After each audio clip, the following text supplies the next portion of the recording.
சக்தியிலே நான் நோன்றி நாதத்திலே விந்து நோன்றி விந்துவிலே சதாசிவம் நோன்றி சதாசிவத்திலே ருத்ரன் நோன்றி ருத்ரனிலே விஷ்ணு நோன்றி விஷ்ணுவிலே பிரம்மா நோன்றி பிரம்மாவிலே ஆகாயம் நோன்றி ஆகாயத்திலே வாயு தோன்றி வாயுவிலே அக்கன் நோன்றி அக்கனிலே எப்போது நோன்றி அப்போவிலே பிரிவு நோன்றி பிரிவிலே அண்ணன் நோன்றி அன்னத்தின் மூலமாக தோட்டக்கூடிய தேவ நலம் மிருகபட்சி தாவரம் உருவனே நீர் வாழ்வன் சொல்லக்கூடிய 4 வகையான எழுபது தோட்டம் 84 ஜீவராசினை படிக்கக்கூடிய காலத்திலே இந்த ஞானத்திலே வருகாலத்திலே என் குலத்திலே முலத்திலே பிரபன் தாடி என்று வாசம் படிக்கிறான் பிண்டம் படிக்கிறான் என்று படைப்புக்கு அதிபதியாக கூடிய இடதந்தை பிரபலங்களுக்கு வணங்கி ஆய கலைகள் 64 ஏய உணர்வுக்கும் என்னம்மை தூய உரிப்பலையும் கொள்வார் என் உள்ளத்தில் பிழைந்து வாராது இடர் என்ற கல்விக்கரசி எனதாய் கலைவாணியை கண்டறித்து நெய்யிடை நலதோ சோறும் நிதையும் அத்தாடி சேரும் கையடை காயும் கழுதுக்கு போனோடு காது கொண்டரும் மெய்யிட நல்லதோ சாரம் வந்து என்னை வெளியீராக்க வல்லவிடனாக பகைக்குடியானுக்கு பல்லாண்டு கூறும் என்று காக்கும் குரலாகி ஏழமாட்டன் பரதாமணி கண் வணங்கி பதவும் குறைகள் மின் மைந்தலுக்கு விழுந்தோம் கதை விடுவிச்சு கிடைவு பதுவை நல்வீரோர் காண்பவை நான் மலரா நீங்காது நிற்பிட நல்லோர் நெஞ்சமே என்று செல்வத்துக்கு அதிபதியாக வரக்கூடிய இடமாட்டி மகாலட்சுமி கருந்தெடுத்து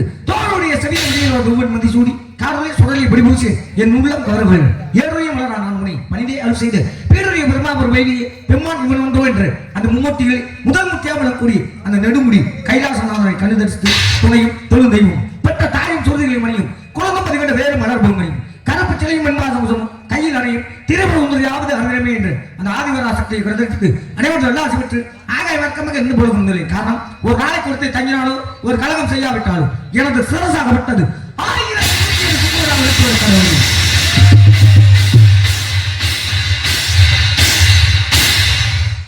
ஏன் உடைக்கிறீங்க நாளைக்கு நானும் இருக்கா இல்லையா வரிசையா நானும் இருக்குல்ல இந்த ஊர்ல இதை போட்டு உடைச்சு விட்டீங்கன்னா நாளைக்கு இதை கொண்டு வருவீங்க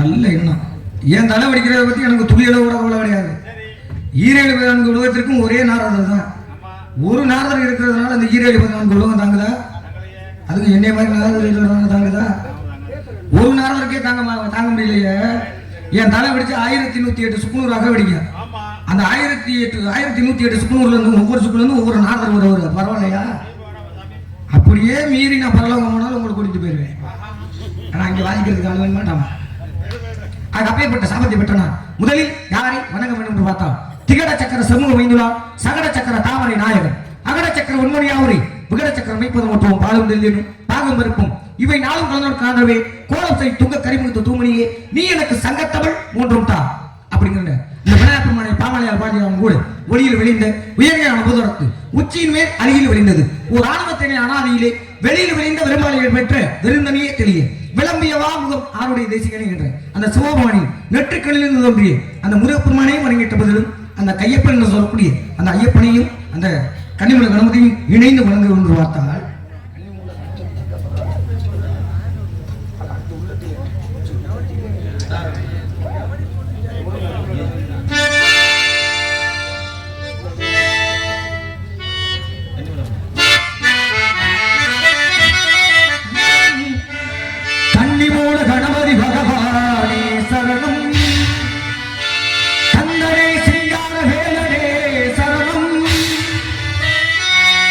மாளிகை உறந்த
அவரது விருப்பத்திற்கிணங்க ஒரு பாடலாக முருகனை பற்றி பாட வேண்டும் என்று கேட்டுக்கொண்டார்.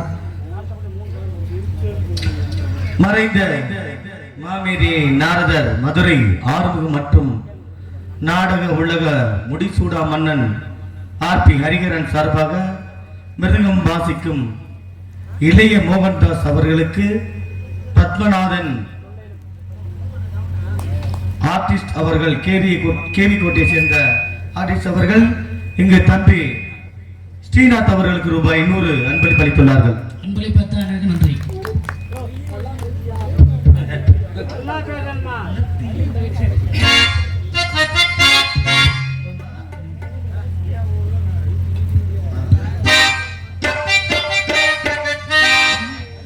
உள்ளத்திலே நீ இருக்க, உன்னை நம்பி நான் இருக்க, வெள்ளிமலையான் மகனே வேலையா, என் வாழ்வு வளம் காண கடைக்கண்ணன் பாறையா, கடைக்கண்ணன் பாறையா.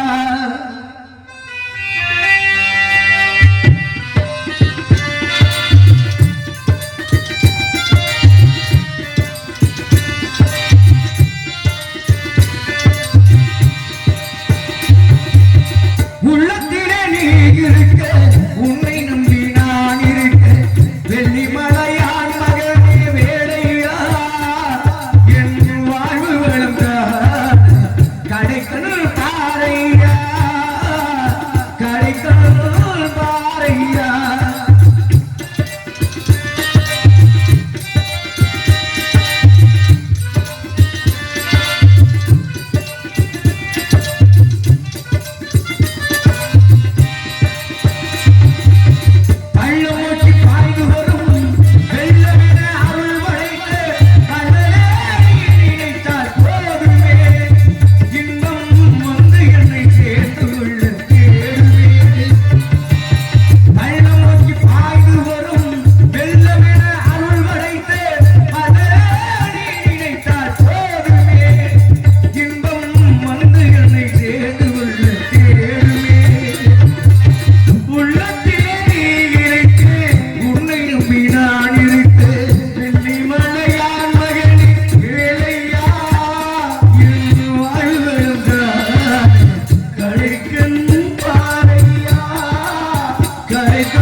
தண்ணீர் இயற்கை, வானம் இயற்கை, வானத்தில் தோன்றும் நட்சத்திரம் இயற்கை, மழை இயற்கை, மழையில் தெரியும் பசுமை இயற்கை, காற்று இயற்கை, காற்றால் வாழும் உயிர் இயற்கை, பூ இயற்கை, பூவி சுவாசம் இயற்கை, அழகு இயற்கை, அழகு இன்றென்றும் குறையாத இயற்கை. அப்பேற்பட்ட இயற்கை எழிலிருந்து காணப்படும் இடத்தை வர்ணிக்க வேண்டும். அதை எப்படி வர்ணிக்கொண்டு பார்த்தால்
பொதுவாயிரா என்னை கண்டு நாணக்கண்டு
குற்றால திருவிழா மலையங்கள் மலையை என்று பாடினார்கள். அப்பேற்பட்ட இடத்தை மிஞ்சி மிகவும் அழகாக தோற்றமளிக்கின்ற இந்த இடம். இந்த அழகு சுரை முடித்த மென்மேல் வரைக்கின்றார்கள். அதை எப்படி வரைக்கின்றோம்?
தருகிறோம்.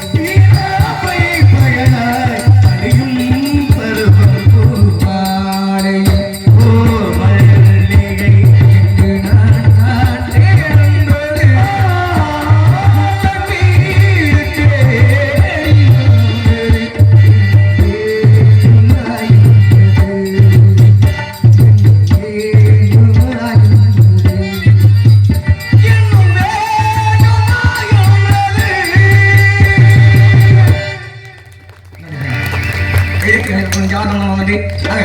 இந்த இடத்தை கவனித்துக் கொண்டே இருக்கலாம். வந்த காரணத்தை கவனிக்க வேண்டும். ஏதோ ஒரு சத்தம். ஆகா, என்ன ஒரு அற்புதமான சாரியம். குயிலுடைய குரலோசை கோபம் குயில் கூட இவளிடத்திலிருந்தால் நான் குரலை பெற்றிருக்கும் போது இருந்த அப்பேற்பட்ட சாரியம். இந்த பெண்மணியாரின் சாரியிடமே இப்படி இருந்தால் சாரியம் எப்படி இருக்கும் என்று சிந்தித்து பார்த்தால்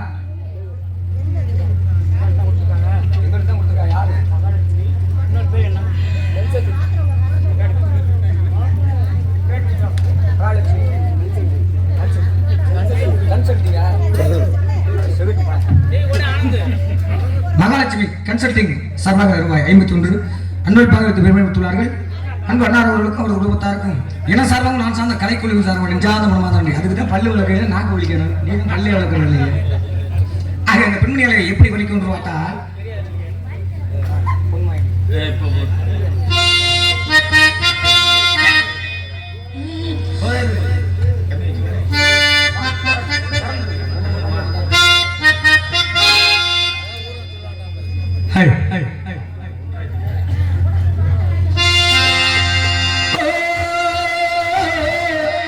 பொன்மாங்குயில் சிங்காரமாய் பண்பாடுதே சங்கீதக்காரன் என்ற காதல் பார்வையில் உல்லாச பூங்குயில் ராஜவார்வையில்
செந்தரையாளி இந்த என்பது மக்கள் மழலை சொல் கேளாத ஒரு காரணம். அப்பேற்பட்ட மழலை சொல்லுக்கு நிகரான சாதனை மருத்துவம் இந்த பெண்மணி இப்படியெல்லாம் பெண்களை விளைத்தாலும் கூட பெண்களை வேறு பார்வையிலே பாடினார்கள். வெம்புவார் விழுவார் பையே, மேல் விழுந்ததோர் பையே, தம்பளம் தின்பால் பையே, சாகிரன் என்பால் பையே, அம்பிலும் கொடியகனால் 1000 சிந்தையாளை நம்பினவர்கள் நாயினும் கரையாவாரே என்று வார்த்தை. இந்த பெண்மணியாளுக்காக நான் பாடும் பாடல்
என்னாலவே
மேல் விழுந்தல்வாள் வை நன்றி நன்றி நன்றி கைதுக்கு என்ன நெஞ்சாந்தம் நன்றி வெம்புவாள் உள்வாள் வை மேல் விழுந்தல்வாள் வை ரம்பளம் நண்பாள் வை சாகிரல் என்பாள் வை எம்பிலும் முடியவர்கள் 1000 சிந்தனைகளை நம்பினவர்கள் நாயினும் கரையாவரை என்று வாழ்த்தலாம் கூட இந்த பெண்மணிகளுக்காக நான் வருமாறு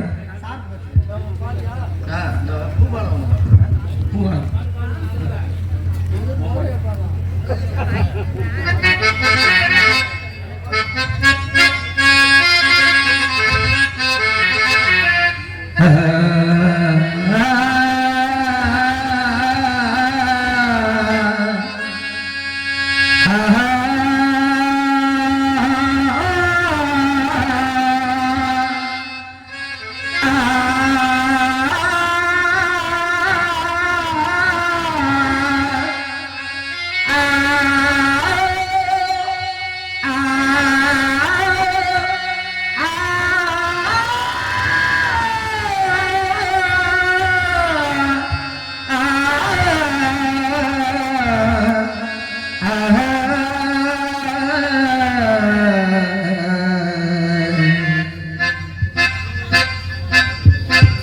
ஒரு பொன்மானை நான் காணத் தகுதிமிதோ ஒரு அம்மானை நான் ஆடத் தகுதிமிதோ சலங்கையிட்டால் ஒரு மாது அவள் சங்கீதம் நீ பாடு சலங்கையிட்டால் ஒரு மாது அவள் சங்கீதம் நீ பாடு அவள் விழிகளில்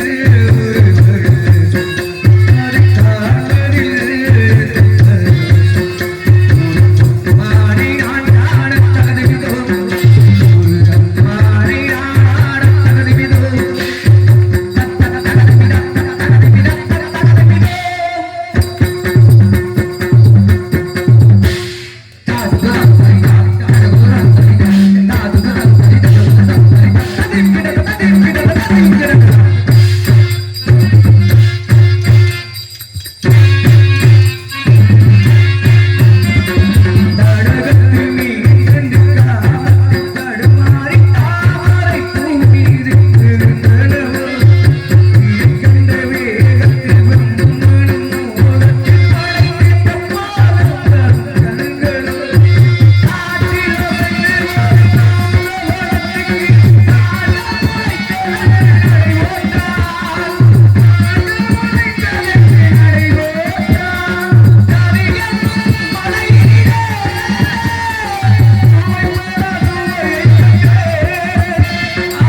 மந்திரத்தை ஆரம்பிக்கலாம்.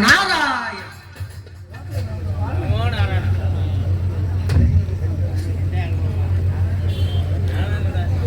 பார்த்தா பசுமரம் படுத்து விட்டான். தாத்தா பசுமரம் படுத்து விட்டான். பார்த்தா பசுமரம் படுத்து விட்டான்.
அந்த மாபெரும் கவிஞர் யார்? அந்த மாபெரும் கவிஞர் யார்? பார்க்க வேண்டும், பேச வேண்டும், உரையாட வேண்டும். எங்கள் உரையாடலிலே உரை போட்டு பேச வேண்டும். உரையாடலிலே உரை போட்டு பேசியிருக்கிறீர்களா? நான் உரை போட்டதே இல்லை இன்னொரு வரைக்கும். அது எவ்வளவு நல்லது. அதான் போய் போட்டது இருக்கிறீங்க. நான் அடுத்த போட்டு பேசணும்னா தான் உரை போடணும். நான் எங்க பேசுறேன்? நான் சொல்லுவது இலக்கண உரை, இலக்கிய உரை, புராண உரை, காவிய உரை, நாடக உரை, விருத்த உரை. நாங்கள் பேசும் பொழுது தமிழிலே உரை போட்டு பேசுகிறோம். நீங்க தமிழ்ல போடுறீங்க. சரி, உங்கள் சாமான் தமிழ் செல்வி மேல உரை போடுறேன். உங்கள் சாமானுக்கு நீங்கள் உரை போட்டதுண்டா? வரைக்கும் போட்டதில்லைங்கிறல்ல. ஹார்மோனியத்திற்கு நாடகம் முடிந்து துணி உரை, மிருதங்கத்திற்கு கூட நாடகம் முடிந்து துணி உரை, ஆல்ரவுண்டருக்கும் துணி உரை தானே மாப்பிள்ளை? இதெல்லாம் உரை போட்டிருக்கும் பொழுது தாளம் மட்டும் எதற்காக அம்மனக்குண்டியாகவே இருக்கிறது? காசு இல்லையா வரவாங்க இருக்கிறது. இருவருக்கும் ஒரு உரை. ஏன் தெரியுமா? சையென்ற மனைவி கீழே இருக்கின்றால் சக்கென்ற கணவன் மோதும் பொழுது சை சக்கி என்ற ஆதிதாளம் பிறக்கிறது. இருவரையும் பிரிக்க கூடாது என்பதற்காக. ஆமா, நீங்க தப்பா சொல்றீங்க. இருவருக்கும் ஒரு உரை. ஏன் உங்களது உரை? சை என்ற கணவனும் சப்பென்ற மனைவி. சப்பென்ற இல்ல, உனக்கு நான் வந்து கோணா தமிழ் உரையில உரையாட முடியாது. எங்கே அந்த காலத்திற்கு சொந்தக்காரன் எங்கே தேடுவேன் எங்கே எங்கே எங்கே எப்பயா வருவாரு எங்கே போனாரு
அதற்கு முன்பாக போன வருஷமும் கும்பாபிஷேகத்துக்கு நான் தான் வந்தேன். இந்த வருடாபிஷத்துக்கும் நான் தான் வந்திருக்கேன். வருடம் இந்த நாடகத்திலே பங்கு பெற வைத்த அன்பு மாமா முத்துமாமா அவர்களுக்கும் சரத்தனார் அவர்களுக்கும் நெஞ்சார்ந்த மனமார்ந்த நன்றி. அது மட்டுமின்றி மதுரை மறைந்த மாமேதை நாடகர் ஆரம்பம் நாடக உலக முடிசூழா மன்னன் ஆர்பி ஹரிகரன் சார்பாக நாகராக நடிக்கும் பொய்யாக எழுதியிருக்கிறார்கள் காணக்கோயில் அஜித்குமார் அவர்களுக்கு கேவிக்கோட்டை டைல்ஸ் மேஸ்திரி முருகன் சார்பாக ரூபாய் 21 அன்பளிப்பாக கொடுத்துள்ளார்கள். அன்பளிப்பை வாரி வழங்கிய இது வந்து ஆண் கொடுக்கல, அந்த அம்மா கொடுத்துட்டு இருக்காங்க. ஆமா, ஆக அந்த அம்மா அவர்களுக்கும் அனைவருக்கும் நெஞ்சான மனமான நன்றி. இப்ப உரையாடும் ஐயா எதுக்கு அவனுக்கு அன்பளிப்பு கொடுத்தாங்க? வந்து நின்ன நாடகம் பார்த்தன என்னது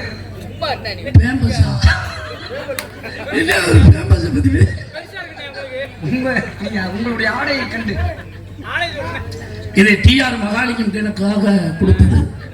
தியாகராஜ பாகவதர் இவர்கள் எல்லாம் சேர்ந்து எனக்கு பரிசாக கொடுத்தது. வருக வருக. புரியலத்தின் சார்பாகவும் என்னடா ஒரு மாதிரியா போய்கிட்டு இருக்கீங்க. புரியலத்தின் சார்பாகவும் தொண்டை நாட்டின் சார்பாகவும் ஏற்பாடு சார்பாகவும் இங்கே அமர்ந்திருக்கும் அறிவு திருச்சபையின் சார்பாகவும் இந்த கேவிக்கோட்டையிலே வாழுகின்ற அறிவாளிகளின் சார்பாகவும் மற்றும் சுற்றுவட்டார பொதுமக்கள் நாடகத்தை கண்டுகளிக்கும் சுற்றுவட்டார ரசிக பொதுமக்கள் சார்பாகவும் உங்களை வருக வருக. தெரியுது என்ன தெரியுது? ஆனா தெரியல. என்ன தெரியல? புரியுது. என்ன புரியுது? ஆனா புரியல. எதையா புரியல? தோணுது. என்னையா தோணுது? ஆனா தோணல. ஆனா என்னையா தோணல? சாமியாருங்கிறது தெரியுது. சரி, ஆனா யாருன்னு எனக்கு தெரியல. எப்படி சொல்றிய? சிவனை எடுத்துக்கிட்டா அவரு காளைய போட்டு ஏறுவார். காளை மேல ஏறி உட்கார்ந்து பாரு சொல்லியா? காளை வாகனம்யா. காளை மேல இருப்பார். ஐயப்பனாக இருந்தால் புலி மேல இருப்பார். சரி, புலி மேலேயே யானை மேலேயே இருப்பாரு. யமனாக இருந்தால் எருமை மாடு, எருமை மாட்டு மேல அவர் வருவார். சரி, அவர் கையில சூலாயுதம் இருக்கும், பாசக்கயிறு இருக்கு. இதெல்லாம் இல்ல. எங்க யாருக்கிட்ட? உங்கள்கிட்ட இல்ல. என்கிட்ட இல்ல. தெரியுது தெய்வம் அப்படின்னு தெரியுது. சரி, நீங்க தெய்வமா இல்ல சிவபெருமானா இந்திரனா சந்திரனா சூரியனா அப்படின்னு எனக்கு தெரியல. சிவனை பார்த்தா இருங்க. சரி, சிவனை பார்த்ததுனாலதான் அவர் காலை மேல ஏறி உட்கார்ந்துருக்காருன்னு சொல்றேன். சரி, சிவனை எடுத்துக்கங்களேன். எவன் ஒருத்தன் அடிக்கடி சிவன் கோயிலுக்கு போறானோ, எவன் ஒருத்தன் அடிக்கடி சிவபெருமானையே நினைச்சுக்கிட்டே இருக்கானோ, சரி, எவன் ஒருத்தன் சிவ சிவா சிவ சிவான்னு அடிக்கடி சொல்லிட்டு இருக்கானோ சரி அவனுக்கு குடும்ப நிம்மதி போயிடும். அப்புறம் சிவனை பார்த்தா குடும்பம் நிம்மதி போயிடும்.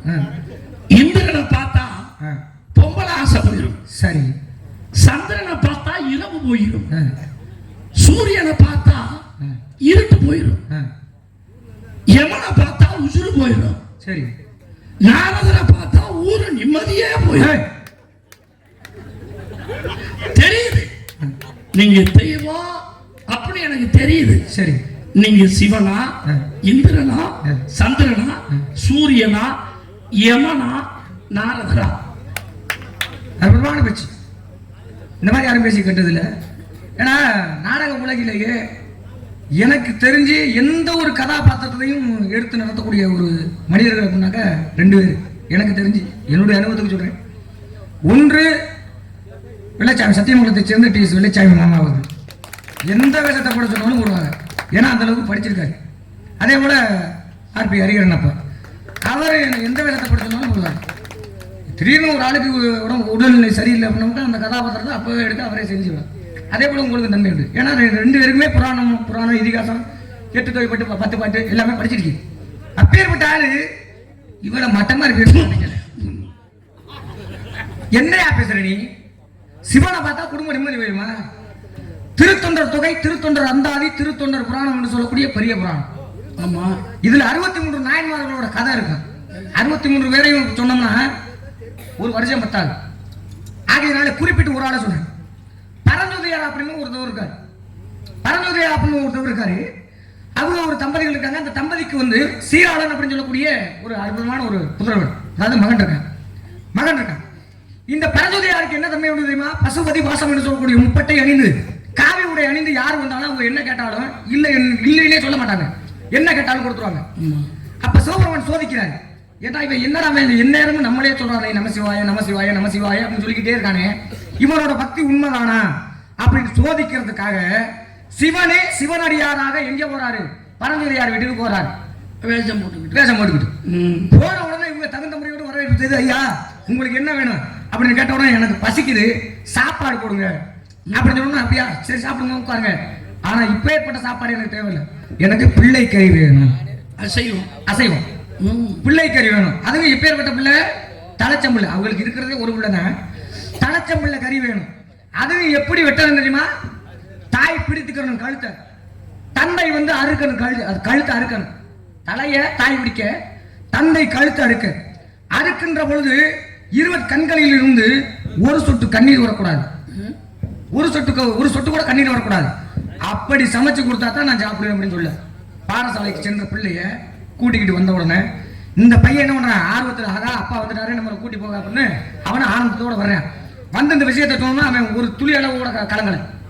அப்படியே செய்யுங்க அப்படின்னு சொல்லி அதே போல தாய் பிடிக்க, தந்தை அறுக்க சமைச்சிட்டாங்க. தலையை மட்டும் வெட்டி புதைச்சிட்டாங்க. வெட்டி சமைச்சாச்சு. சமைச்சு சாப்பாடு போட வச்சாச்சு. வாங்க, நாம தனியா சாப்பிட மாட்டேன், நீங்களும் உட்காந்து சாப்பிடுங்க. பிள்ளை கறி யாராவது சாப்பிடுவாங்களா? தான் பெற்ற பிள்ளை கறிய யாராவது சாப்பிடுவாங்களா? இல்லைங்க ஐயா, நீங்க சாப்பிடுங்க முதல்ல அப்படின்னு சொன்ன உடனே, சரி நீங்க சாப்பிடாட்டி இல்ல உங்க பிள்ளைய வர சொல்லுங்க அப்படின்னு சொன்ன பிள்ளைதான் இங்க கறியா கிடக்குறானே, எப்படி வருவேன்? 2 பேருக்கு அப்பதான் அழுது வருது. அப்படியா, ஏன் கண்கலங்கிறிய? எனக்கு இருந்ததே ஒரு பிள்ளைதான், அந்த பிள்ளைய தான் கறியா சமைச்சு போட்டிருக்காங்க. அப்படியா, உன் பிள்ளைய போயிட்டு முச்சந்தில நின்றுட்டு உன் மயம் பேரை சொல்லி கூப்பிடு அப்படின்னு சொன்னாங்க. சொன்ன உடனே அதே போல உன் முச்சந்தில போயிட்டு நின்றுட்டு மகனே சீராளா அப்படின்னு சொன்ன உடனே பாடசாலைக்கு சென்ற பிள்ளை அப்படியே வர்றேன். வந்த உடனே உங்களுக்கு ஆச்சரியமாயி போச்சு. என்னடா இப்பதான் நம்ம பிள்ளைய அடுத்து சமைச்சு வச்சிருக்கோம், ஆனா அப்படியே வர்றானே அப்படின்னு உள்ள போயிட்டு பாக்குற அந்த சிவனடியார காணும். ஆகாய மாத்தமாக உமையுமையோடு காட்சி கொடுத்தாங்க யார்? சிவபெருமான். அது மட்டுமா, அவர் செஞ்சது என்ன தொண்டு? பெரிய தொண்டு. இருந்தாலும் கூட அவருக்கு கிடைத்தது என்ன? சிறு தொண்ட நாயனார் அப்படின்னு 63 நாயன்மார்களே ஒரு பதவி அடைந்தார். அங்கே அவரோட குடும்ப நிம்மதி போச்சா? சிவனை நேரடியாக பார்த்தாடா இல்லையா? குடும்ப நிம்மதி போச்சா? அண்ணே, அஜித் குமாருக்கு ஒரு கை தட்டு கொடுங்கண்ணே. ஓட்டாச்சு பேசிட்டேன். அது மட்டுமா, அப்புறம் என்ன சொன்னீங்க? இந்திரனை பார்த்தா பொம்பளை ஆசை போயிருமா? சரி, அதாவது வெள்ளச்சாமி ஒரு ஆளு. என்னங்க வெள்ளச்சாமின்னு ஒரு ஆள் இருக்காரு. ஒரு ஊர்ல எடுத்துக்கிட்டா கண்ணுச்சாமி பொண்ணுச்சாமின்னு நிறைய பேர் இருப்பாங்க. சரி. ஆனா வெள்ளச்சாமின்னு ஒரு ஆளு 2 ஆள் தான் இருப்பாங்க. சரி. அதுல ஏன் வெள்ளச்சாமியை மட்டும் எதுக்கு அதை நீங்க? எனக்கு பிடித்தமான ஆளு அவர் இருந்துட்டு போட்டு. ஆக அந்த வெள்ளச்சாமிங்கிறவருக்கு ஒரு 15 குண்டாட்டி வச்சிருக்காரு. கதையை சொல்றியா என்னைய கேவலப்படுத்துறியா? உதாரணத்துக்கு சொல்றியா? அப்படியெல்லாம் சொல்லாதீங்க. ஏன் பத்தலையா? 15 குண்டாட்டிக்கிறிய 20 அப்படியெல்லாம் கிடையாது. 10 இல்லையா? பேச்சுக்கு வைப்பேன். ஒரு 15 குண்டாட்டி வச்சிருக்காரு. அதை பார்த்தா அஜித்குமார் என்ன பண்றாரு, வெள்ளச்சாமியே 15 குண்டாட்டி வச்சிருக்காரு, நம்ம ஒரு 2 வச்சுக்கிறோம்னா 2 இல்ல 24. சரி 24 வச்சுக்கிறோம்னு ஆசை வருமா வராதா? வரும் தானே. இந்திரனுக்கு எத்தனை கொண்டாட்டி? கணக்கு வழக்கு இல்ல. கணக்கு வழக்கே இல்ல. இந்திரன் தேவாதி தேவர்களுக்கெல்லாம் யாரு தலைவன்? தேவர்களுக்கு தான் தலைவன். தேவர்களுக்கு தலைவனே அவ்வளவு கொண்டாட்டி வச்சிருக்கிறானே, நம்ம ஒரு 4-5 கொண்டாட்டி வச்சுக்கிட்டா என்ன தப்பு? அப்படின்னு ஆசை வருமா வராதா? அப்புறம் எப்படி இந்திரனை பார்த்தா பொம்பளை ஆசை போகணும்னு?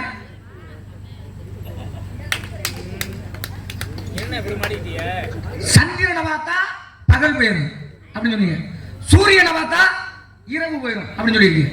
மகாபாரதத்தில் களபலி கொடுக்கணும். களபலி கொடுக்கணும்னா என்ன நேரத்தில் கொடுக்கணும்னா அமாவாசை அன்று கொடுக்கணும். அமாவாசைனா என்ன? சந்திரனும் சூரியனும் நேருக்கு நேராக சந்திக்கிற அன்று தான் அமாவாசை. அதானே? அதாவது அந்த அமாவாசை என்று திதி கொடுத்தோம்னா கௌரவர்கள் வெற்றி பெறுவார்கள் அப்படிங்கிறது யாருக்கு தெரியும்? கண்ணமரவர்களுக்கு தெரியும்.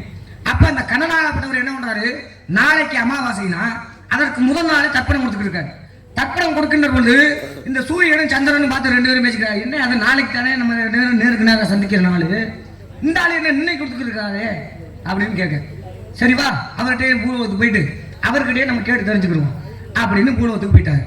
போயிட்டு 2 பேரும் நேருக்கு நேரம் நின்றுட்டு கேட்கிறாரு, ஏயா நாளைக்கு தானே நாங்கள் 2 பேரும் நேருக்கு நேரம் சந்திக்கிற நாள், நாளைக்கு தானே அமாவாசை, இன்னைக்கு நீ திதி கொடுக்குறியே என்ன காரணம் அப்படின்னு கேட்ட உடனே இவர் திரும்ப 2 பேர்ட்டையும் கேள்வி வைக்கிறார். யாரு? கண்ணே. என்ன கேட்கிறாருன்னா, அமாவாசைன்னு என்னன்னு சொன்னீங்க? அதாவது சூரியனும் சந்திரனும் நேருக்கு நேரம் நிற்கிறது, அன்னைக்கு தான் அமாவாசை. இப்போ எப்படி நிற்கிறிய? 2 பேரும் நேருக்கு நேரம் தானே நிற்கிறிய, அப்போ அன்னைக்கு தானே அமாவாசை. அன்னைக்கு இரவு போனிச்சா இல்லை பகல் போனிச்சா? அப்புறம் வேற என்ன கேட்டியா? யமனை பார்த்தா உயிர் வரும். இதுக்கு நிறைய கதை இருக்கு. ஒரே ஒரு கதையை சொல்றேன், ஏன்னா கால தாமதம் நிறைய இருக்கு. என்றும் 16ஆக இருந்தவர் யாருமா? என்றும் 16ஆக இருப்பது காளிமுத்து மார்க்கண்டேயன். மார்க்கண்டேயன் மிருகண்டேய மகரிஷிக்கு மருத்துவ ஒதுக்கி பிறந்தவன் தான் மார்க்கண்டேயன். அவன் சிவனோட அருளால பிறந்தவன். ஏன்னா தவம் இருக்கிறாங்க. ஐயா சிவபெருமான் நேரடியாக காட்சி கொடுத்து, அப்பனே உன்னுடைய தவத்தை கண்டு நான் மெச்சினேன், எதற்காக என்னை நோக்கி தவம் இருந்தீர்கள்? ஏன் எங்களுக்கு கல்யாணம் ஆகி வெகு காலமாச்சு, பிள்ளை வாக்கியமே கிடையாது, ஆக எங்களுக்கு ஒரு பிள்ளை வேணும்னு கேட்ட உடனே கேட்டவங்கள்ட்ட இவர் ஒரு கேள்வி கேட்கிறார், நான் பிள்ளை தரேன், பிள்ளை வாக்கியம் தரேன், ஆனா 100 வயசு வரை வாழ்வான், ஆனா தீய குணங்களோடு இருப்பான், அப்பேற்பட்ட பிள்ளை வேணுமா? இல்ல 16 வயசு வரைன்னா வாழ்வான், அப்பேற்பட்ட பிள்ளை வேணுமா அப்படின்னு கேட்ட உடனே யாரா இருந்தாலும் என்ன கேட்பான்? நல்ல பிள்ளை இருந்தாலே போதும் அப்படின்னு தானே கேட்பான். 16 வயசு வரையும் வாழ்ந்தாலும் பரவாயில்ல, ஆக நல்ல பிள்ளையை கொடுங்க அப்படின்னு சொன்னோன்னே தந்தை ஒருத்தையும் கொடுத்துறாரு. பிள்ளையும் வந்தாச்சு, மார்க்கண்டின் பெயரும் சூட்டியாச்சு. 16 வயது நிரம்பிடுச்சு, முடிய போகுது, அவனுடைய விதி முடிய போகுது. அப்ப 2 பேரும் அம்மா அப்பா அழுது இருக்காரு. வெளியில போயிட்டு குடிலுக்கு வர்றேன், வீட்டுக்கு வருகின்ற பொழுது காரணத்தை கேட்கறான், ஏப்பா இந்த மாதிரி அழுதுக்கு இருக்கே, என்ன காரணம் அப்படின்னு கேட்கின்ற பொழுது அப்பதான் காரணத்தை சொல்றாங்க. இந்த மாதிரி சிவனோட அம்சமாடி 16 வயசுல உன்னோட உயிர் போகணும் அப்படிங்கிறது நீ ஏறி, உனக்கு 16 வயசு முடிய போகுது, நீ சாக போற அப்படின்னு சொன்ன உடனே இதுக்கு ஏமா கலங்குறீங்க? சிவபெருமானை எண்ணி தானே என்னை தாமரை பெற்றெடுத்திய, அதே சிவபெருமானை எண்ணி நான் என்னுடைய ஆயுளை அதிகப்படுத்துவதற்கான வழியை நானே தேடிக்கிறேன் அப்படின்னு சொல்லி திருக்கடையூர் போறாரு. திருக்கடையூர்ல ஒரு சிவலிங்கத்தின் முன்பாக அமர்ந்து என்ன பண்றாரு? தவம் இருக்கிறார். தவம் இருக்கின்ற பொழுது யமதர்மன் வர்றாரு. அதற்கு முன்பாக கிங்கணர்கள் வர்றாங்க, உயிரை பிடிக்க முடியல. பிறகு யமதர்மனே நேரடியாக வர்றாரு. நேரடியாக வந்து பாசக்கயிறை தூக்கி வீசுறாரு.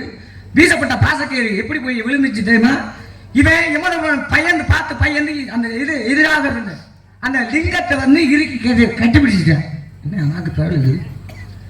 அது கொஞ்ச நாள் விட்டதுனாலதான். ஆக அதே போல பாசக்கயிறு விழுந்துருச்சு. பாசக்கயிறு விழுந்த உடனே அங்கே ஆக்ரோஷமாக சிவபெருமான் எழுந்து என்ன பண்ணாரு தெரியுமா? எழுந்து தன்னுடைய இடது காலால எட்டி உதைச்சாரு. யார? யமனை. அங்கே யமனே செத்து போயிட்டான். பிடிக்க வந்தது யார் உயிர்? மார்க்கண்டேய உயிர். மாறாக போன உயிர், பிடிக்க வந்த யம உயிரே போயிருச்சு. அப்ப யமனை பார்த்தா எப்படியா உயிர் போயிரும்னா? நீ என்னடி பேசுவேன்? நீ என்ன பேசினாலும் உடச்சு பேசுவேன். அருமை. உண்மையிலே இந்த நாடகத்தை நாங்கள் நல்லா ரசிக்கிறோம், எங்களுக்கு ரொம்ப பிடிக்குது. உங்களுடைய பேச்சு வெள்ளச்சாமி நாரதத்தை மாட்டிக்கிட்டாரு அப்படின்னு உண்மையிலே அந்த நாடகத்தை ரசிக்கிறவங்க மட்டும் ப்ளீஸ் கொஞ்சம் கை தட்டுங்களே. நல்ல ஒரு சொன்னார், இறைவன் செஞ்சா நம்ம ஏத்துக்கிறோம், மனுஷன் செஞ்சா உடனே செயலில் தூக்கி போட்டு போடுறாங்க. இது மனுநீதி, அங்கே இறை நீதி அங்கே வேலை செஞ்சிச்சு. ஆதியும் அந்தமும் இல்லாத நாயகன் யாரு? சிவபெருமான். அதனாலதான் உலக்கையாகவும் உரலாகவும் அங்கே வீட்டு இருக்கின்றார்கள். ஹஸ்பண்ட் ஒய்ஃபு, கணவனும் மனைவியும், கணவனும் மனைவியும். அத உரல் வந்து அந்த அம்மா உலக்க, அவர் எங்கய்யா உருவம் மட்டும் கண்ணுக்கு தெரிஞ்சுன்னா 1.5 கோடி ரூபாயை கொண்டு போய் சிவபெருமான்ட்ட கொடுத்து நான் தான் ஜெயிக்கணும், உனக்கு நான் கோயில் கட்டுறேன். அதனாலதான் அவருக்கு உருவமே தெரியாம இருக்கார், ஜோதி வடிவாக. அவருடைய திருவிளையாடலை அருமையாக சொல்லிட்டிய. சிறுத்தொண்ட நாயனார் கதையை அருமையாக சொல்லிட்டிய. சரி, இதிலே நான் சற்று குறுக்கு விசாரணை செய்யலாம். தாராளமாக.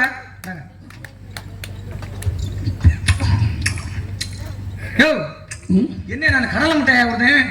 சும்மாடியா நான் ஈஸியா பிடிச்சி திங்கிறவன் நீ இதை போய் வந்துட்டு என்ன பெரிய வந்துட்டு இதை போய் சொல்லிக்கிட்டு இருக்கேன். சரி சொல்லுங்க. இப்ப பாருங்களேன், அனுதினம் சிவனையே வேண்டிக்கிட்டு இருக்கிறவன், சிவா சிவா ஆண்டவா நான் உன்னை தானா கும்பிட்டுக்கிட்டு இருக்கேன், நீ என்று நான் இல்லை அப்படின்னு கும்பிடுங்க. ஒரு பெரிய பக்தன் சண்டால பாவியெல்லாம் சோதிக்கிறதுக்கு உங்களுக்கு வேற ஆளே கிடைக்கல. அவர் வந்து பிள்ளைக்கறி கேட்டார். ஆமா, யார்கிட்ட? அவரே வணங்கல, பக்தன்ட்ட. ஆமா, சமைச்சு போறேன்னு இவர் ஒத்துக்கிட்டார். அதானே? ஆமா. இவர் செஞ்சது எப்படின்னா சாதனை படைத்தார். யாரு சாதனை படைத்தவர்? யாருன்னா பரஞ்சோதியா. சோதனை செஞ்சது யாரு? அத சிவபெருமான். இடையில வேதனைப்பட்டது யாருங்க? அவங்க தாயாரும் அந்த பரஞ்சோதியாரு. இந்த வேதனை சிவனுக்கு தெரியுமா? சிவனுக்கு வாய புத்திக்கணும். நான் அவட்ட கேட்கிறேன், ஒரு தாயின் வயிற்றிலே பிறந்து தாய்ப்பால் குடித்து தகப்பன் மடியிலே வளர்ந்து ஒரு பிள்ளைய பெக்கிறதுக்கு 10 மாதம் சுமந்து ஒரு தாய் பெக்கிறதுக்கு எவ்வளவு கஷ்டப்படுறாங்க. ஆமா, அந்த பிள்ளைய அறுத்து எனக்கு சமைச்சு போடணும்னு சொன்ன சிவபெருமான் நல்ல மனுஷன் நீங்க பேசுறீங்க.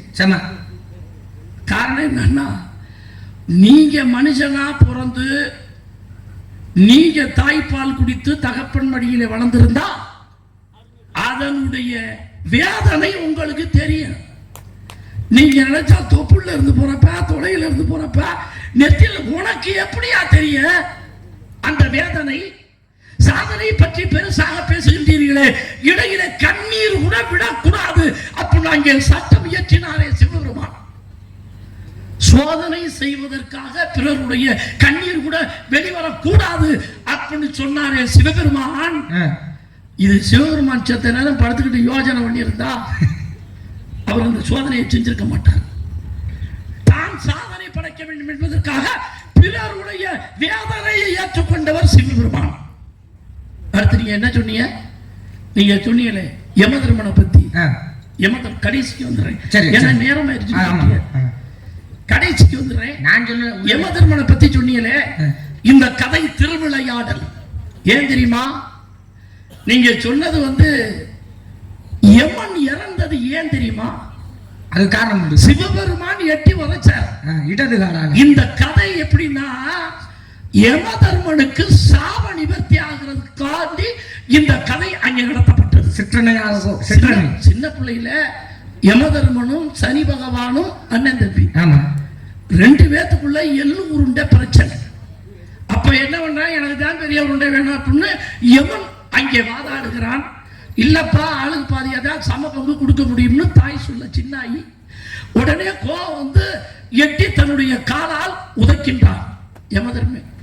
அப்பதான் அவ சொல்றா, எந்த காலில் என்னை எட்டி உதைத்தாயோ அந்த கால் புழுக்காலாக மாறி கொட்டட்டும் அப்படின்னு ஒரு சாபத்தை கொடுத்தான். சரி, புழுக்காலா மாறிடுச்சு. சரி, சின்ன பையன் என்னம்மா விவரம் தெரியாத நான் எட்டி உதைச்சதுக்கு இவ்வளவு பெரிய சாபத்தை கொடுத்துட்டீங்களம்மா, இப்ப என் கால் புழுக்காலா மாறுதே, மாறி கொட்டிக்கிட்டு இருக்கே, சின்ன பையன் எனக்கு இவ்வளவு பெரிய சாபத்தை கொடுத்துருக்கீங்களே, இந்த சாபம் எப்ப நிவர்த்தி ஆகும் அப்படின்னு கேட்டப்ப சாபம் போட்டது தான்டா. ஏன்னா கொடுத்த வரத்தையும் கொடுத்த சாபத்தையும் திரும்ப பெற முடியாது. அப்ப இவன் சொல்றான், நீ யமபட்டணத்துக்கு பெரியவனாகி இளைஞனாகி யமபட்டணத்துக்கு நீ ராஜாவாவாய். அப்ப பூலோகத்திலே மார்க்கண்டேயன்னு ஒருத்தன் பிறப்பான். அவனுக்கு 16 வயசுல உசுறு போகக்கூடிய சூழ்நிலை தலையெழுத்து இருக்கும். நீ போய் அவன் உடம்புல பாசக்கயிறை தூக்கி போடுவ. அப்போ லிங்கத்தை கட்டி பிடிப்பான். பாதி கவரு லிங்க மேலேயே பாதி கவரு உன் கழுத்துல இருக்கு. இழுத்தா சிவபெருமான் உன்னை எட்டி உதப்பாரு, நீ கீழே வந்து செத்து போயிடுவ. அப்போ பூமாதேவி எழுந்து வரம் கேட்பான். பிறக்கின்ற உயிர்கள் எல்லாம் இந்த பூமியிலே தங்கிடுச்சுன்னா என்னையால தாங்க முடியாது ஐயா, யமனை எழுப்ப முடியா. அப்படி யமனை எழுப்பும் பொழுது புது யமனாக நீ வருவாய். அங்கே உன் புழுக்காலு சரியா. இது தாய் ஒரு மகனுக்கு சின்னாயி ஒரு தாய் அவ கொடுக்கிறான் சாப நிவர்த்திக்காக. இது ஒரு திருவிளையாடல். சரி, நான் கேட்டதை நீங்க உடைச்சு பேசணும்னு பேசுறீங்க. மற்ற இவரும் பேசியதே கிடையாது. நான் சொன்னது பூரா ஆமா போடுகிறது. இதுல இன்னொரு கதை ஒண்ணு சொன்னீங்க, களப்பலி கொடுக்கிறது. யார் யாரு எதுக்க போய் நின்னது? யார் சூரியனும் சந்திரனும். முதல் நாள் தானே, மறுநாள் தானே வருது. அமாவாசை 2வது நாள் தானே வருது. ஆமா, இவன் கொடுக்கணும்னு உட்கார்ந்தது முதல் நாளே சூழ்ச்சி. அங்கே நடந்தது சூழ்ச்சி. யாரு இவங்க 2 பேரும் வந்துருவாங்கன்னு தெரியும். ஏன்னா அவங்களுக்கும் அழைப்பு கொடுக்கப்பட்டது. அழைப்பை நம்ம மீறக்கூடாதுன்னு வந்தாங்க. கடைசியில ஜெயிச்சது யாரு? பாண்டவர்கள் தான் ஜெயிக்கணும் அப்படிங்கிறதுக்காக. ஏன் அவங்களுக்கு தெரியாதா? தெரியும். பாண்டவர்கள் தான் இப்ப கஷ்டப்பட்டுக்கிட்டு இருக்காங்க அப்படிங்கிறது நல்லாவே தெரியும். அருமையா பேசிட்டார். அதாங்க என்ன காரணம் அப்படின்னா, இப்ப நீங்க கேட்க நீங்க நான் பேசுறதுதான் நீங்க இப்ப உடச்சு பேசிருக்கீங்க. இப்ப நம்ம ஆலயம் இருக்கு, இந்த ஆலயத்துல போயிட்டு ஐயா எனக்கு ஒரு 10,000 ரூபாய் பணம் வேணும் அப்படின்னு கேட்ட உடனேயே பணம் கையில கிடைச்சிருச்சுன்னா மறுநாள் வந்து ஐயா எனக்கு இந்த 1 லட்சம் ரூபாய் வேணும் அப்படின்னு அதையும் கொடுத்துட்றாரு. இப்படி கேட்டோம்னா அந்த சாமியை மதிப்பில்லை, நீங்க மதிக்க மாட்டோம். அந்த சாமி நம்ம எப்ப என்ன கேட்டாலும் கொடுத்துறோம். சரி, உங்கள்கிட்ட நான் கேட்குறேன் கேளு. எல்லாரும் ஊருக்கு வரி போட்டு நான் 10,000 நீ 10,000 போட்டு வரி வைக்கிறாங்க. சரி, எதுக்கு வைக்கிறாங்க? அந்த சாமிக்காக. என்னைக்காச்சும் ஒரு நாளைக்கு சாமி வந்து என் பேர்ல ஒரு 20,000 ரூபாய் எழுதிக்கான்னு சொல்லியிருக்கா? இல்ல. அப்ப பக்தி மார்க்கத்தை உருவாக்குறது யாரு? மனிதர்கள் தான். கோயிலை உருவாக்குறது யார்? மனிதர்கள் தான். கும்பாபிஷேகம் பண்றது யார்? மனிதர்கள் தான். உள்ளமே பெரும் கோயில், உன் உடம்பே ஆலயம், வள்ளல் பிராணருக்கு வாய்க்கு வாசல், தெள்ள தெளினோருக்கு ஜீவனே சிவலிங்கம். அப்பதான் சொல்றாரு, இந்த உள்ளந்தாண்டா உனக்கு தெய்வம். அந்த மனதை ஒருநிலைப்படுத்துவதற்காக ஒரு கட்டடம், அந்த கட்டடத்துக்குள்ளே ஒரே ஒரு தெய்வம். அப்ப அங்க போனாத்தான் கையெடுத்து கும்பிட்டு மனதை ஒருநிலைப்படுத்த முடியும். ஆமா, அப்போ மற்ற இடத்துல போய் ஒருநிலைப்படுத்த முடியாது. கடவுள் என்றாலே என்ன? தன்னை கடந்து உள்ளே இருப்பவரே கடவுள். கடவுளை பார்க்கறதுக்கு நந்தனாரே போனாரு, அவரால பார்க்க முடியல. பார்க்கவே முடியல. இந்த ஆள் போனாரு. போன உடனே ஒரு அங்க நந்தி ஒண்ணு படுத்துக்கிட்டு கிடந்துச்சு. நந்தி படுத்திருக்குதே, ஆண்டவா நான் எப்படா உன் திருமுகத்தை பார்க்கறது? சிதம்பரத்துல திருமுகத்தை நான் எப்படா பார்க்கறது? நந்தி சொல்லுது, நான் பல வருட கணக்கா நான் ஜீவனை பார்ப்போம்ட்டு நான் நின்று பார்த்துட்டு இப்பதான் நான் படுத்திருக்கேன். இப்போ வந்து உனக்கு எப்படியா சிவபெருமான் உனக்கு எப்படியா காட்டுவார் அப்படின்னு சொன்ன உடனே நந்தியே கொடுத்துச்சாமி, என்னை விட நீ பெரிய ஆள்றா நந்தா அவன் சொல்லி இப்படி தலையை சாச்சுச்சான். உள்ள போனுச்சான். உள்ள இவர் சென்றாராம். சிவபெருமான் சொன்னாராம், நந்தா என்னைய தேடி வந்துட்டேன், ஆனா என் கூட நீ சேருவியா அப்படின்னு. நீ என்ன உருவத்தில் இருந்தாலும் நான் சேர்ந்துக்குவேன் சிவபெருமானே அப்படின்னாராம். அக்கினி வடிவிலே ஜோதியாக தெரிந்தாராம். நேரா உள்ள போனாரு, ஜோதி ஆயிட்டார். அதான் அதனாலதான் இன்னைக்கும் நந்தியாகப்பட்டவர் நேருக்கு நேர் நின்று பார்க்க மாட்டாரு. அங்க முடியாது. அதனாலதான் தலை சாய்த்து வள்ளலார் கூட அருட்பெரும் சோதியா, அருட்பெரும் சோதி, தனிப்பெரும் கருணை, எல்லாம் செயல்கூடும் என்னானே அம்பலத்தை எல்லா வல்லாண்டடை ஏற்று இன்று வருமோ நாளை வருமோ அல்லது மற்றொன்று வருமோ என் செய்வேன் என் கோவே. என்னைக்கு சாவு வரும்னு தெரியலையப்பா, நீ எப்ப என்னைய கூப்பிடுறிய நான் அப்ப வந்துருவேப்பா. இதெல்லாம் இடையில நடக்கணும் ஒரு திருவிளையாடல் தானப்பா அப்படிங்கிற.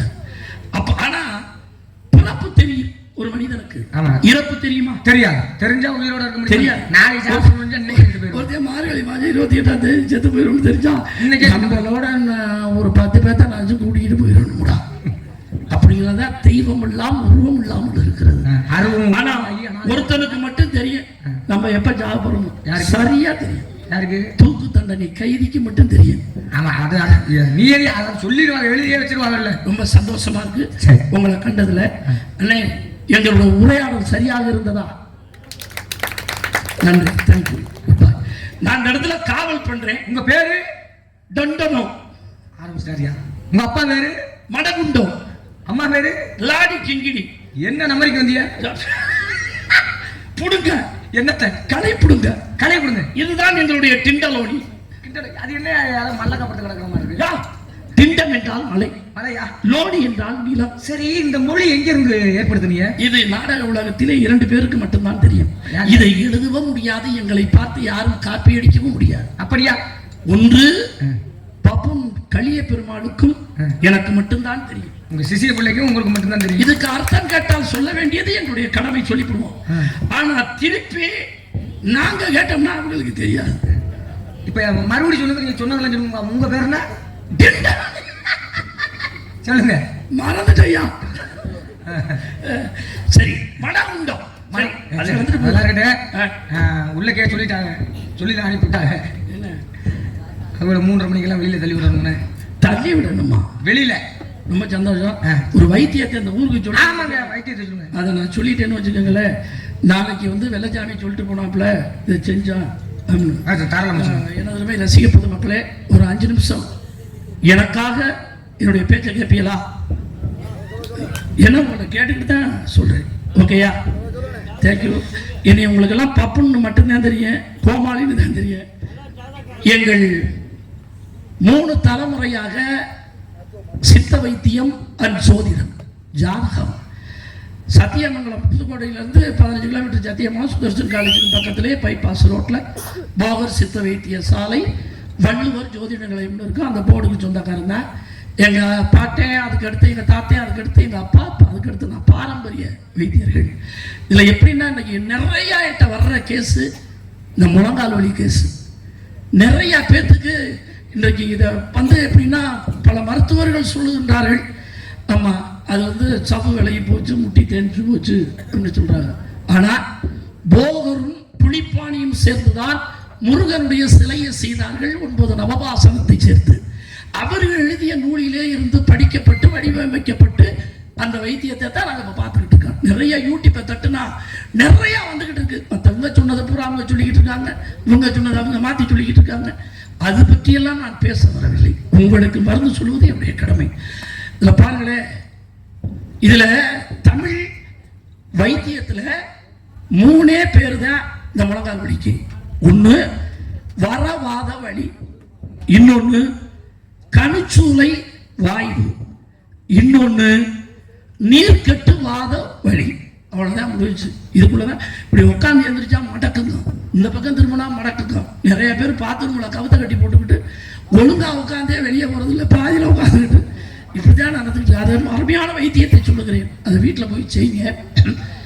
25 மில்லி நல்லெண்ணெய், 25 மில்லி வேப்பெண்ணெய், 25 மில்லி விளக்கெண்ணெய், இதை இரும்பு சட்டியில் ஊற்றிக்கங்க. முடக்கருத்தாய் இலை தெரியுமா?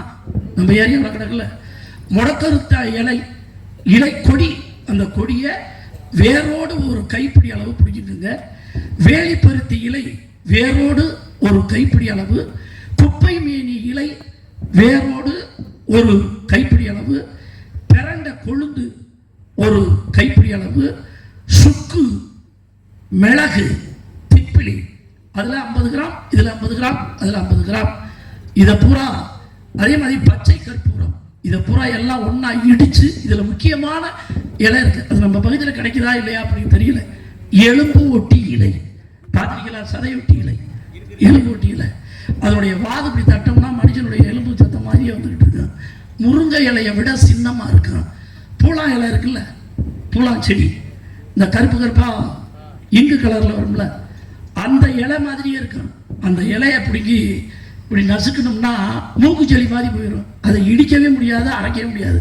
அப்பேற்பட்ட இலை ஒரு கைப்பிடி அளவு சேர்த்து எல்லாத்தையும் இடித்து அந்த எண்ணெயில் போட்டு எரித்து எல்லாம் பொங்கி வந்த பிற்பாடு எல்லாத்தையும் அரிச்சிட்டு 3 நாள் வெள்ளத்துணியில் வடிகட்டி இருட்டுக்குள்ளே வச்சிருந்து எடுத்து 3ஆவது நாள் அந்த எண்ணெயை எடுத்து எந்த இடத்துல வலி இருக்கோ, அடிப்பட்ட வலியாக இருந்தாலும் சரி, எந்த இடத்துல வலி இருக்கோ அதே மாதிரி முழங்கால அப்படி எடுத்து கொஞ்சோண்டு சூடு பண்ணி கரண்டில் ஊற்றி சூடு பண்ணி இளஞ்சூட்டோட அந்த எண்ணெயை மேலிருந்து கீழே அப்படி மசாஜ் பண்ணி தேய்க்கும் பொழுது அந்த எண்ணெய் உள்ளே இறங்கிக்கும். முதல் நாள் வலி நிற்காது, 2ஆவது நாள் வலி நிற்காது, 3ஆவது நாள்ல இருந்து கொஞ்சம் கொஞ்சமாக வலி குறைஞ்சு ஒரு 10 நாளையில் சுத்தமாக அந்த வலியே இருக்காது. அப்பேற்பட்ட மாபெரும் தைலம் எலும்பு ஒட்டி இலை தைலம். அது மட்டுமல்ல, மூலம் பௌத்திரம் எல்லாமே 10 நாளுக்குள்ள சரியாகிறது மாதிரி சத்தியமங்கலத்திலே பார்த்து கொண்டு இருக்கிறோம். அதே மாதிரி ஸ்கின் ப்ராப்ளம், அதாவது தோலில் வந்து ரவுண்டாக அரைச்சு இந்த இடுப்பெல்லாம் ஒரு சில பேர்த்துக்கு அதை வண்டுகடின்னு சொல்லுவாங்க, ஒரு சில பேர் சொரியாசிஸ் அப்படின்னு சொல்லுவாங்க. அதெல்லாம் ஒரு 10 நாளைக்கு சரியாகிறது மாதிரி மருந்து, மூலிகை மருந்து கொடுத்து கொண்டு இருக்கிறோம். வாருங்கள், பயன்பெறுங்கள். என்னடா இவ்வளவு மருந்து சொல்றானே வெள்ளச்சாமி, இவ்வளவு நம்ம என்ன தயார் பண்ண முடியுமா அப்படின்னு நீங்க கூட நினைக்கலாம். இப்போ ஒரு வாரத்துக்கு முன்னாடி நான் ஒரு 3 லிட்டர் எண்ணெய் தயார் பண்ணேன். நான் உங்களுக்கு வியாபார ரீதிக்காக சொல்லவில்லை, நான் ஜோசியம் பார்த்து சம்பாதிக்கிறேன், ஜாதகம் பார்த்து சம்பாதிக்கிறேன். அதே மாதிரி கோழி பண்ணை வச்சு நான் இப்போ ஏற்பாடு பண்ணிக்கிட்டு இருக்கிறேன். ஆண்டவனை எனக்கு படி போட்டுக்கிட்டு இருக்கிறார், நாடகத்தில் சம்பளம் வருது, சம்பாதிச்சுக்கிட்டு இருக்கேன். இதை நான் வியாபார ரீதியாக சொல்லவில்லை. அந்த பாட்டில் ஒரு 15 பாட்டில் 16 பாட்டில் நான் இப்போ கொண்டுகிட்டு வந்திருக்கேன். 100 மில்லி 200 ரூபா. அதில் வந்து எனக்கு கிடைக்கிறது 35 ரூபா எனக்கு கிடைக்கும் ஒரு பாட்டிலுக்கு, எல்லா செலவும் போக. இந்த எண்ணெயை நீங்கள் வாங்கி தேங்க, அல்லது நான் சொன்னது மாதிரி செஞ்சுக்கோங்க. உங்களுக்கு எண்ணெய் வேணும்னா இன்னும் சத்தியமங்கலம் வாங்க, இல்லை அப்படின்னா நாடகம் முடிஞ்சு இந்த எண்ணெய் நீங்கள் 200 ரூபாய்க்கு வாங்கிக்கோங்க. அப்படி உங்களுக்கு வழி நிற்கலை அப்படின்னா சத்தியமங்கலம் வந்துடுங்க. நான் விசிட்டிங் கார்டு நாளைக்கு எடுத்துகிட்டு வந்திருப்பேன், மறந்துட்டு வந்துட்டேன். விசிட்டிங் கார்டு நான் எடுக்காமல் மறந்துட்டேன், சாரி. அதனால ஃபோன் நம்பர் நீங்கள் வேணும்னா என்கிட்ட கேட்டு வாங்கிக்கோங்க. ஆகையினாலே என்னுடைய வைத்தியத்தை அமைதியாக இருந்து கேட்டு ரசித்த அத்துணை உள்ளவங்களுக்கு மனமார்ந்த நன்றி கலந்த வணக்கம்.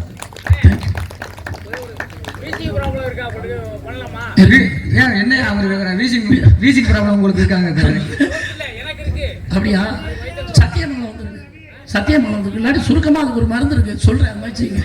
சரி. அதனால நான் அந்த இடத்துல காவல் பண்றேன். என் தங்கச்சி வள்ளிக்கு மருந்துல குள்ளி வைக்கலாமா? இங்க பாருங்க, இங்கதான் அப்ப வருமையா அப்படி சொல்லுங்க. ஏன் இந்த பாடுபடுத்துறேன்? அரே சிட்டு பா பா பா பா பா சத்தியத்தின் சோதனை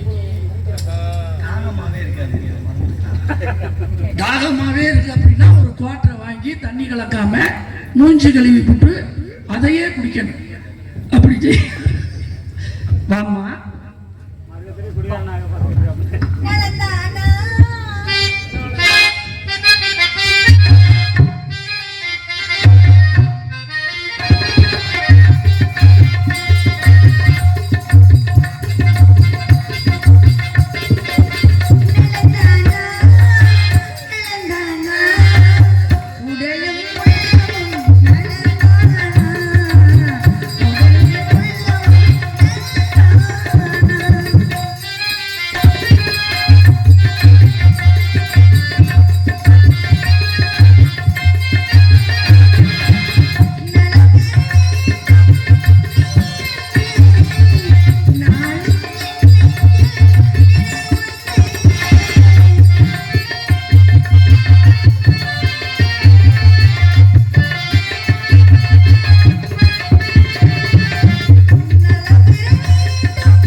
இருக்கிறார்.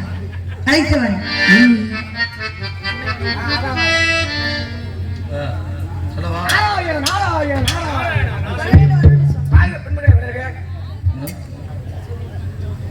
புன்னை வனத்து குயிலே என்ன இசைத்து என்ன இசை பாடு என்ற பாடலை பாடும்படி நாரதராக வீட்டிற்கும் அருமை மாப்பிள்ளை அஜித்குமார் அவர்களுக்கு 2000 ரூபாய் அன்பளிப்பு அளித்துள்ளார். இல்ல சொல்லியிருக்காரு, 2632 ரூபா.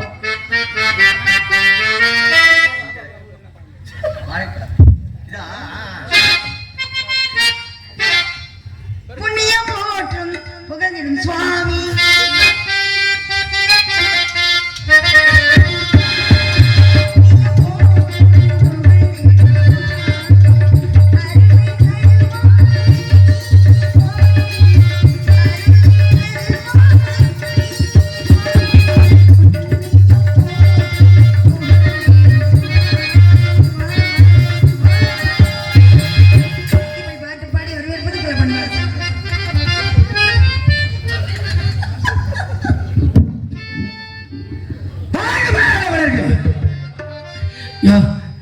முள்ள ஏயா கத்துற? நீ என்ன பயப்படுற?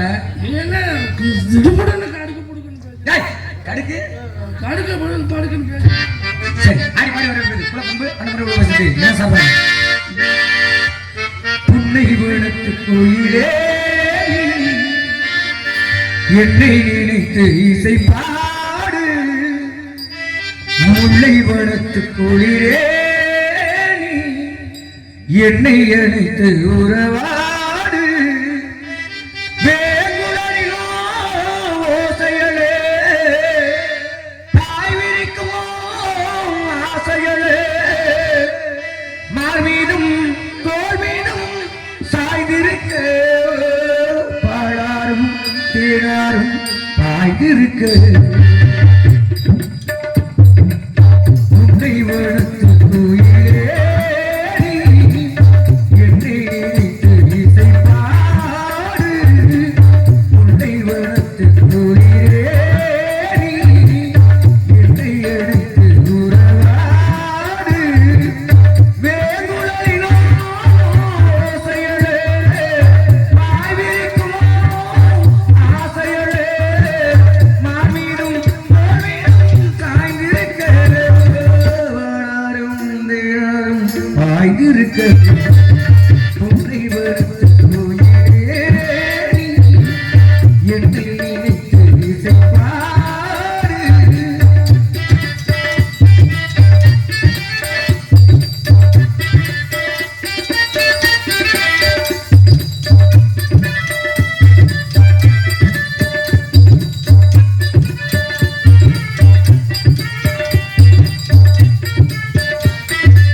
யாரும் ஆய்ந்திருக்கு